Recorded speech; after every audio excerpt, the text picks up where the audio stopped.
Jonah was a sign to the Ninevites. He also will, so also will the sign be of the Son of Man together with his Queen, Our Lady. Come and rise up, men, from this generation, or they will be condemned for their sins. Now fast forward. We are living in end times. The repentance of Jonah is to be preached. The repentance of John the Baptist is to be preached. But there is something more today, more than Jonah, more than John the Baptist, and that is salvation through Jesus Christ and his mother.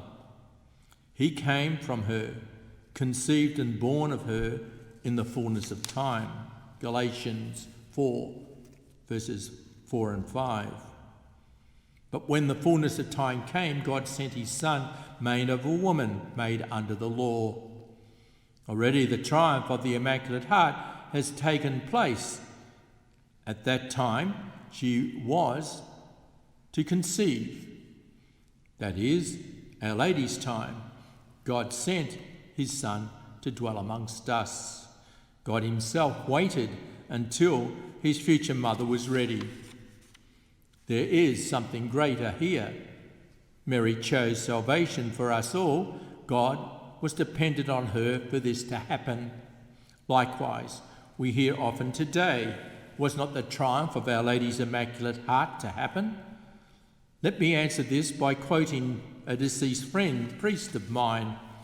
He was the director responsible for the Marian movement of priests in the United States, and he died in the year 2022. Father Richard Cortesi is his name, and his reflection. He used two examples. First example, in the middle of the year 1943, the Allies pretty well knew that they were going to win the Second World War. However, Hitler was still entrenched and powerful, and Japan too was entrenched and powerful. It would take another 2 to 2.5 years to bring the war to an end. Think, therefore, of the spiritual war of the whole Christian era, especially the last great challenge of Satan to God in the 20th century, all coming to a climax in the last decade of the century and being won in the year 2000, the year of the Great Jubilee. From heaven's point of view, the tide turned and victory was assured. In the end, all would be won. But like World War II, it would take some time to realise it, to bring it about in the world so that all could see it clearly. We would consider this the manner of Our Lady's triumph in the world. She was hidden at Nazareth, and yet her triumph was underway at the time of the Annunciation. She was hidden in Bethlehem at the birth of Christ, and again triumphed because she brought forth the victor, Jesus himself. And hidden today, hidden yet decisive, but the work is still going on. The second example I'll leave for another time. However, in conclusion, let me jump. On December the 10th, 1925, Our Lady reiterated her 13th of July Fatima message in 1917. To prevent World War II, I shall come to ask for the consecration of Russia to my Immaculate Heart and the communion of reparation on the first Saturdays.